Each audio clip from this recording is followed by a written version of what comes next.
여러분, 오늘 하루도 참 고생 많으셨습니다. 일을 마치고 돌아오시는 길에 우리 동네 시장 어귀나 상가 골목 한번 천천히 걸어보셨습니까?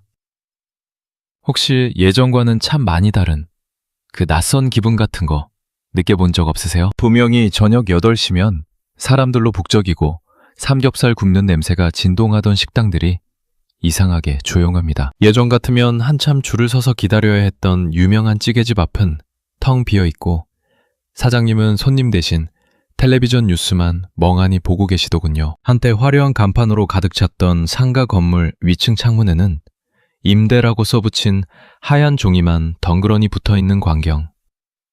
이제는 너무 흔해서 가슴이 참 먹먹해집니다. 참 이상하지 않습니까? 뉴스에서는 연일 수출이 터졌다, 우리나라 미사일이 대박이 났다 하며 잔치를 벌이는데 왜 우리 집 앞 식당은 문을 닫아야 하고 40년 넘게 장사하던 옷가게 사장님은 소리 소문 없이 가게를 정리하시는 걸까요? 마치 거대한 잔치는 저기 서울 큰 빌딩 안에서만 벌어지고 있고 우리 같은 사람들은 그 먼 발치에서 터지는 폭죽 소리만 들으며 텅 빈 골목을 지키고 있는 것 같아 참 씁쓸한 마음이 듭니다. 안녕하십니까? 저는 은행과 부동산 바닥에서 40년 가까이 일하다가 지난해 정년퇴직을 했고 지금은 작은 경제연구소를 운영하면서 동네 사장님들의 투자 상담도 해드리고 고민도 들어드리는 박 소장입니다. 제가 1997년 그 힘들었던 IMF 시절에는 은행에서 대출 심사, 그러니까 돈을 빌려줄지 말지 결정하는 일을 했습니다. 매일 아침 출근하면 책상 위에 부도난 회사 이름들이 수두룩하게 적힌 종이들이 쌓여 있었죠. 제 바지가랑이를 붙잡고 자식 대학은 보내야 하니 한 번만 살려달라며 통곡하시던 사장님들의 목소리가 지금도 귓가에 쟁쟁합니다. 그때 저는 단순히 서류를 보는 사람이 아니라 남의 집 가정사를 통째로 흔드는 죄인이 된 것 같아 가슴 아픈 날이 참 많았습니다. 그런데 여러분, 요즘 제 상담실을 찾아오는 분들의 깊게 패인 주름과 초조한 눈빛을 보면 그때 그 난리 통 직전의 서늘한 기운이 다시 느껴져 밤잠을 설치곤 합니다. 이 이야기가 여러분의 소중한 재산을 지키고 다가올 위기를 기회로 바꾸는데 조금이라도 힘이 된다면 구독과 좋아요로 저와 함께 해주십시오. 그리고 지금 여러분이 직접 보고 느끼시는 동네 형편은 좀 어떻습니까? 정말 뉴스에서 말하는 것처럼 살림살이가 좀 나아지셨습니까? 아니면 여전히 한겨울 추위처럼 꽁꽁 얼어붙어 있습니까? 댓글로 여러분의 진솔한 이야기를 남겨주시면 제가 직접 하나하나 읽어보고 함께 고민해드리겠습니다. 자, 지금부터 한국산 천국 미사일이 아랍에미리트로 로켓 배송되는 이 놀라운 사건 뒤에 숨겨진 5가지 진짜 속사정과 우리가 지금 당장 내 재산을 지키기 위해 해야 할 일을 아주 자세하게 말씀드리겠습니다. 첫 번째로 여러분이 꼭 아셔야 할 사실은 이번에 중동에 미사일을 파는 일이 단순히 물건 몇 개 파는 장사가 아니라는 점입니다. 이건 전 세계에 있는 거대한 돈줄이 통째로 움직이고 있다는 아주 큰 신호입니다. 아랍에미리트라는 나라가 왜 우리에게 그토록 급하게 마치 내일 당장 전쟁이라도 날 것처럼 천궁2 미사일을 빨리 좀 보내달라고 사정을 했을까요? 그 사람들은 지금 기름을 팔아서 돈은 산더미처럼 쌓여 있는데 그 돈을 지켜줄 힘이 없습니다. 주변 나라들이 하도 으르렁대니까 당장 나를 지켜줄 방패가 필요한데 미국산은 자기들 입맛에 맞아야만 팔겠다며 절차가 너무 까다롭고 유럽산은 물건 하나 주문하면 만드는데 몇 년씩 걸립니다. 그런데 한국은 어떻습니까? 알겠습니다. 바로 만들어서 보내드리죠. 하고 정말 로켓 배송처럼 빠르게 뽑아냅니다. 이게 바로 우리 기술의 힘이고 전 세계 오일머니, 그러니까 기름판 돈들이 한국을 마지막 비상구처럼 주목하는 이유입니다. 제가 35년 전, 그러니까 1990년대 초반에 대기업 재무팀에서 일할 때 중동 건설 현장에 직접 가본 적이 있습니다. 그때 섭씨 50도가 넘는 사막에서 모래바람을 뚫고 길을 닦던 우리 젊은이들의 모습이 지금 공장에서 밤샘 작업을 하며 미사일을 만드는 노동자들의 모습과 겹쳐 보여 가슴이 참 뜨거워졌습니다. 하지만 여러분, 그때와 지금은 아주 큰 차이가 하나 있습니다. 예전에는 중동에서 벌어온 달러가 국내로 들어오면 시장 골목 떡볶이집 할머니 주머니까지 돈이 골고루 돌았습니다. 그런데 지금은 어떻습니까? 그 5조 원이라는 엄청난 돈이 우리나라에 들어왔다는데 정작 그 돈이 우리 동네까지는 내려오지 않고 중간에서 다 증발해버린 것 같은 기분. 여러분도 느끼고 계시지 않습니까? 두 번째 진실은 바로 우리를 속상하게 만드는 낙수 효과의 실종입니다. 낙수 효과라는 건 위에서 물을 부으면 아래까지 젖는다는 뜻인데 지금은 위에서만 물을 다 마셔버리고 아래는 가뭄이 난 상태입니다. 5조 원이라는 거금이 나라에 들어온다는데 왜 여러분 주머니에는 단돈 10,000원 한 장도 안 들어올까요? 지난주 제 상담실에 안산공단에서 작은 부품 공장을 하시는 최 사장이 찾아왔습니다. 최 사장은 미사일에 들어가는 작은 나사 하나를 만드는 분이라 겉으로 보기엔 이번에 돈 좀 벌겠구나 싶었습니다. 그런데 저와 마주 앉아 담배 한 대 태우며 하시는 말씀이 참 가슴 아팠습니다. 일감은 늘어서 기계는 밤낮으로 돌아가는데 일할 사람 구하기는 하늘의 별 따기고 무엇보다 재료값이 너무 올라서 물건을 팔아도 남는 게 없다는 겁니다. 대기업은 사상 최대 실적이라며 성과급 잔치를 벌이지만 그 밑바탕을 지탱하는 수만 개의 작은 공장과 동네 가게들에게는 그 따뜻한 기운이 전혀 안 내려오고 있습니다. 이건 경제의 피가 제대로 안 돌아서 발끝부터 썩어 들어가고 있다는 아주 위험한 신호입니다. 수출이 잘 된다는 화려한 뉴스만 보고 우리 형편도 좋아지겠거니 믿고 있다가는 큰 코 다칠 수 있습니다. 세 번째로 우리가 깊이 생각해야 할 점은 로켓 배송이라는 그 빠른 속도가 나중에 우리에게 독이 될 수도 있다는 점입니다. 아랍에미리트가 빨리 좀 보내달라고 보챘다는 건 우리 기업들이 그 날짜를 맞추기 위해 빚을 내서라도 사람을 더 뽑고 기계를 더 들여놓아야 한다는 뜻입니다. 제가 은행에서 일할 때 물 들어올 때 노저어야 한다며 무리하게 빚내서 사업 키우다가 한순간에 망하는 분들을 정말 많이 봤습니다. 특히 요즘처럼 이자가 무서울 정도로 높은 때에 갑자기 주문이 늘었다고 은행 돈 빌려 공장 늘리는 건 사실 자기 목에 스스로 밧줄을 거는 것이나 다름없습니다. 만약 국제정세가 조금이라도 변해서 계약이 취소되거나 늦어지면 그 이자 감당 못해서 한순간에 쓰러집니다. 제가 여러분께 지금 유행한다는 방산 주식이나 관련 주식에 전 재산을 걸지 말라고 자꾸 말씀드리는 이유가 바로 이것 때문입니다. 세상에 공짜는 없고 남들이 다 좋다고 할 때가 가장 위험한 법입니다. 네 번째는 환율.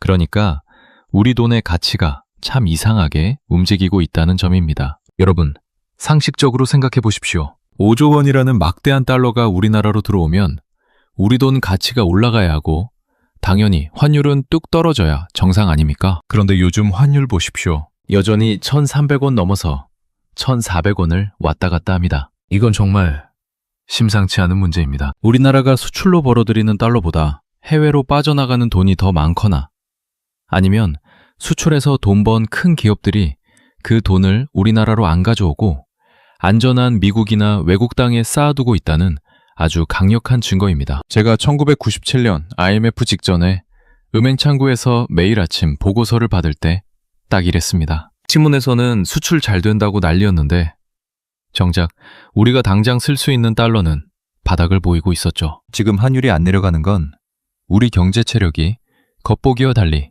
아주 허약해졌다는 경고등입니다. 다섯 번째로 제가 꼭 드리고 싶은 말씀은 텔레비전에서 나오는 좋은 뉴스만 믿고 마음 놓지 마시라는 겁니다. 나라나 언론에서는 연일 수출 대박이라고 장밋빛 미래만 보여줍니다. 물론 우리 기술이 세계 최고로 인정받는 건 한국 사람으로서 참 자랑스러운 일입니다. 하지만 그 화려한 조명 뒤편 어두운 곳에는 물가는 오르고 이자는 무서워서 폐업을 고민하는 수백만 명의 자영업자들의 눈물이 있습니다. 지난달 상담했던 50대 후반의 이 여사님 이야기가 생각납니다. 남편 퇴직금에 빚까지 내서 상가를 하나 사셨는데 수출이 잘 된다는 뉴스만 믿고 경기가 금방 좋아져서 월세 잘 나올 줄 알았다가 1년째 빈 가게로 이자만 수백만 원씩 내고 계셨습니다. 이 여사님은 제 손을 잡고 소장님, 나라는 잘 나간다는데 왜 내 가게는 1년째 비어있나요? 라며 펑펑 우셨습니다. 여러분, 뉴스의 주인공은 큰 회사들일지 모르지만 그 변화의 거센 파도를 몸으로 견디며 고통받는 건 언제나 우리 같은 평범한 사람들입니다. 자, 그렇다면 우리는 지금 이 어지러운 세상에서 어떻게 내 재산을 지켜야 할까요? 제가 40년 동안 뼈저리게 배운 3가지 비법을 아주 쉽게 말씀드리겠습니다. 첫 번째는 지금 당장 여러분의 빚을 줄이는데 모든 힘을 쏟으라는 겁니다. 미사일 수출 같은 좋은 소식이 들리면 사람들은 마음이 들뜹니다. 아, 이제 진짜 경기가 풀리나 보다 하고 다시 빚을 내서 뭘 사거나 돈을 쓰려고 합니다. 절대로 그러면 안 됩니다. 제가 97년 IMF 때 수많은 사람이 무너지는 걸 봤지만 끝까지 살아남아 나중에 부자가 된 사람들의 공통점은 딱 하나였습니다. 바로 빚이 없거나 어떤 난리통에도 당장 쓸 수 있는 현금을 쥐고 있던 사람들이었습니다. 제 상담 고객 중에 김태현 씨라는 젊은 친구가 있습니다. 이 친구는 무리하게 빚을 내서 아파트를 샀다가 매달 월급 절반 이상을 이자로 내고 있었죠. 고민 끝에 제가 집을 정리하라고 권했습니다. 조금 손해는 봤지만 빚 2억 원을 다 갚고 전세로 옮겼습니다. 주변에서는 바보라고 했지만 지금 태현 씨는 매달 나가던 이자 300만 원을 고스란히 저축하며 현금을 모으고 있습니다. 이제 그는 이자가 오른다는 뉴스에도 발 뻗고 잡니다. 오히려 나중에 진짜 위기가 와서 집값이 더 떨어지면 그때 싼 값에 집을 사려고 준비 중이죠. 금리가 안 내려가는 지금 빚은 여러분의 미래를 갉아먹는 종벌레입니다. 지금 당장 종이에 내 빚이 얼마인지 적어보시고 그것부터 갚는 걸 최우선으로 하십시오. 두 번째는 여러분의 재산을 돈이 되는 쪽으로 옮겨야 한다는 겁니다. 예전처럼 강남 땅은 절대 안 떨어진다 라거나 대형주 사두면 언젠가 오른다 라는 막연한 생각은 버려야 합니다. 이제는 돈이 안 나오고 오히려 내 돈을 갉아먹는 땅이나 집이 있다면 과감히 정리해야 합니다. 그 대신 나라에서 밀어주는 방산이나 원자력 같은 사업이 어디서 벌어지고 있는지 귀를 기울여 보십시오. 제가 아는 한 어르신은 무작정 주식을 사는 대신 미사일 공장이 들어서는 동네 주변을 샅샅이 뒤졌습니다. 공장이 바쁘게 돌아가면 일꾼대 늘어날 것이고 그럼 그 사람들이 먹고 잘 곳이 필요할 거라는 지극히 상식적인 생각에 투자한 것이죠. 화려한 그래프 대신 공장 굴뚝에서 연기가 나오는지 확인하고